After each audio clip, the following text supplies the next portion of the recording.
Good evening everyone, welcome back to Piccadilly. And there you see the WAG train just running through there. And there also is the 37, the green 37, which you've never seen running until today. Now, you might have seen my post on Facebook with regard to the 37, and you may have also seen the post regarding the sound chips, which I was intending to fit to it. And I put the vote out, and overwhelmingly the green one won against the Colas one. So I thought I'd fit that sound chip. I did that a couple of weeks ago. I put it on the track, and within 10 minutes the chip had completely burnt out. I have no idea why. I was very careful in the sound insulation with, insulating all the different areas of the chassis and all the rest of it like you do.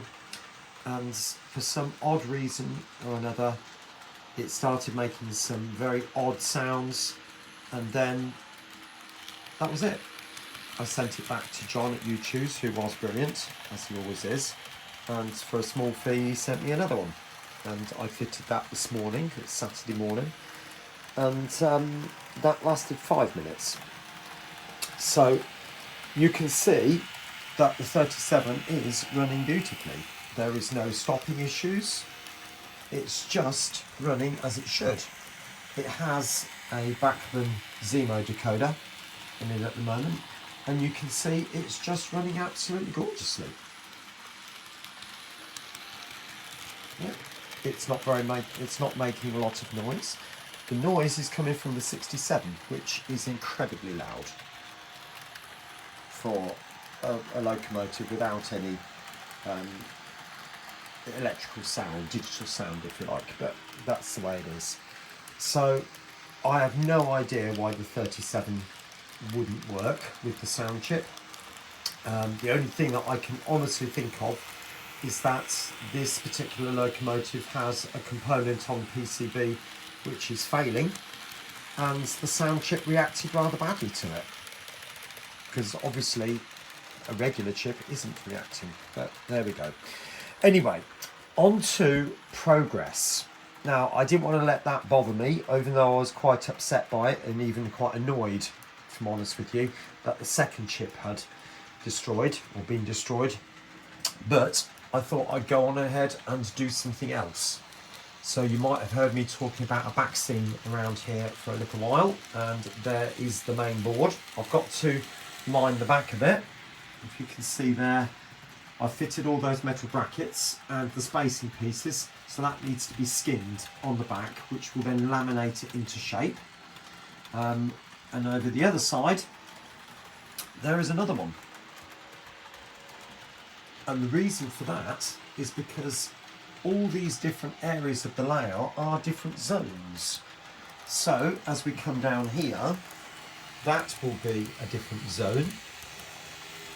And I've got some ideas about what I want to do on the top of that. It's just early ideas, so I'm not going to say anything about that yet. But obviously that, there, and there, oops, excuse my fingers, that there, this side will have a back scene which will be very similar to what you see there. In fact, I have another one of those. If you remember, I was going to replace that, and I probably still might, but in the meantime I might just use parts of it on what I see here. To be honest with you, when you're seeing the different zones of the layout, you probably won't realise, so I'm really not going to be worried. But as you look down there, to have a double-sided back scene, that's going to look, I think, quite amazing. So that's the idea. Now, you will also notice, if I can get in quite close, just at the ends there, the board ends with a vertical. And what I'm going to do with that is put a very large tree in front of it, so that when you see it from either angle, you won't hopefully notice that the board just ends, and I should do a very, very similar thing to the board on that side as well, at that very end of the back seam there. Now here, you'll notice there are straight edge pieces there as well, but if I'm filming from here, for example, I'll take you down slightly lower.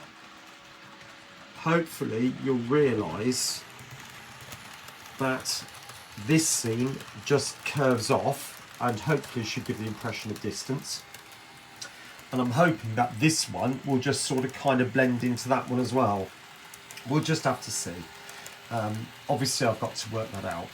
Now the station, I have decided on the station, what that's going to be. I'm not going to say just yet, because I need to check the name of the person who advised me with that. But the station nevertheless has a real tunnel at the end. So I think that's going to be absolutely perfect. But it is only going to be a short station, as you can see. It's not going to be incredibly long. It'll just about fit a DMU in there.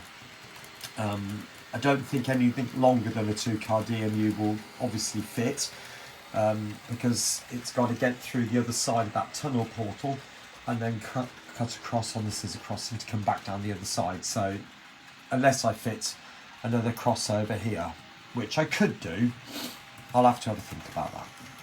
We'll see. Okay, now that's probably going to be about it for tonight. I just wanted to update you really, really quickly. So I'm going to go ahead and skin that, the inside of there. I might even go ahead and make the top part of that.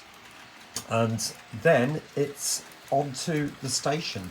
So maybe the next time you see me, it might have some platforms. We will see. Okay, anyway, that's about it. Enjoy the trains just running off into the distance, and I will catch you real soon.